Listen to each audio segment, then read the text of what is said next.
Hello दोस्तों, आज मैं आप लोग के सामने एक नया टॉपिक लेके आया हूँ जिसका नाम है स्थानीय स्वशासन।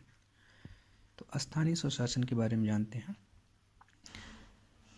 जो अलग अलग स्टेट में अलग अलग सरकारें होती हैं उसका अलग अलग रूल्स होते हैं। जैसे एमपी में रूल और कुछ है, यूपी का रूल और कुछ है, राजस्थान का रूल और कुछ है। तो जो अलग अलग सरकारें अलग अलग नियम कानून बनाती है और लागू करती है उसी को हम स्थानीय स्वशासन कहते हैं। ठीक है। स्थानीय स्वशासन हमारे अनुच्छेद 243 में अवलिखित है। इसका उल्लेख अनुच्छेद 243 में किया गया है। अब जान लेते हैं स्थानीय स्वशासन कितने प्रकार के होते हैं। तो स्थानीय स्वशासन जो होता है हमारा दो प्रकार का होता है। एक तो ग्रामीण क्षेत्र होते हैं, एक शहरी क्षेत्र होते हैं, आप जान ही रहे हैं। तो ग्रामीण क्षेत्रों में जो स्वशासन होता है उसका नाम है पंचायतें, और जो शहरी क्षेत्र होता है वहाँ होता है नगर पालिकाएँ। तो स्थानीय स्वशासन कितने होते हैं? दो होते हैं, एक पंचायतें होती हैं, एक नगर पालिकाएँ होती हैं। पंचायतें ग्रामीण क्षेत्र से रिलेटेड होता है, नगर पालिकाएँ शहरी क्षेत्र से रिलेटेड होता है।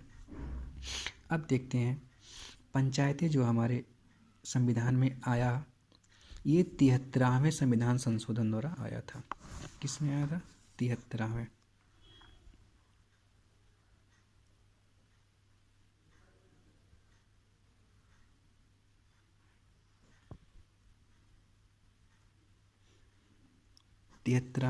संविधान संशोधन द्वारा।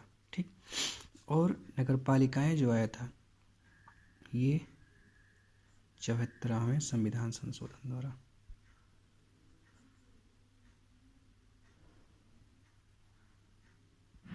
ठीक है, तो ये हो गया। और ये कब आया था? ये आया था 1993, और ये भी 1993 में ही आया था। ठीक, दोनों उसी में आया था 1993 में ही। और ये तो हो गया संशोधन। अब ये भाग किस भाग में इसको जोड़ा गया? तो ये जो है भाग 9 में जोड़ा गया। ठीक, और ये जो है भाग 9 का में जोड़ा गया। ठीक है, ये भाग 9 में पंचायतें रखी गई और भाग 9 का में जो है नगर पालिकाएँ रखी गई। ठीक है। अब हम जान लेते हैं एक चीज़ और, अनुसूची कि किस अनुसूची में पंचायतें का उल्लेख किया गया है। तो अनुसूची 11। ठीक, और ये है इसका अनुसूची जो है 12 में है। किसी दिन हम अनुसूची का भी एक वीडियो बनाएंगे। फिलहाल आज इतना जान लीजिए कि अनुसूची 11 में पंचायतें की बात कही गई है और अनुसूची 12 में नगर पालिकाएँ। ठीक है, ये चीज़ था। अब एक चीज़ और, प्राधिकरण देख लेते हैं किस प्राधिकरण में है। तो ये जो है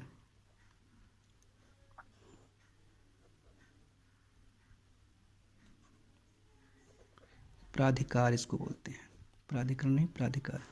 ये प्राधिकार 29 में है, और ये प्राधिकार ये 18 में है। ठीक है, ये 18 में है, ये 29 में है और ये 18 में है। ये चीज़ होगा। अब हम इसको डिटेल्स में पढ़ते हैं एक एक करके। नगर पालिका को अलग पढ़ेंगे और पंचायती को अलग पढ़ेंगे। तो बस इतना आप जान लीजिए। बाकी पंचायती का हम वीडियो अलग बनाते हैं क्योंकि थोड़ा लंबा वीडियो हो जाएगा, इसीलिए बस इतना ही जानिए स्थानीय स्वशासन क्या होता है। स्थानीय स्वशासन जो अलग अलग स्थानों पर जो शासन होता है, जो शासन किया जाता है सरकारों द्वारा, वही स्थानीय स्वशासन है। ठीक है, ये अनुच्छेद 243 में है। इसके दो भाग होते हैं, पंचायतें और पालिकाएं। पंचायतें जो है 73वें संविधान संशोधन 1993 में इसको लाया गया, और नगर पालिका को 74वें संविधान संशोधन में लाया गया 1993 में। भाग 9 में इसका वर्णन है, भाग 9 में इसको रखा गया है, इसको भाग 9 का में रखा गया है। अनुसूची 11 में है ये, और अनुसूची 12 में है। ठीक, प्राधिकार 29 है, प्राधिकार 18 है। ये इतना आपको जानना जरूरी है स्थानीय स्वशासन से। अब पंचायतें को हम डिटेल्स में पढ़ेंगे नेक्स्ट वीडियो में। ठीक है, तो बस इतना ही। Okay, thank you.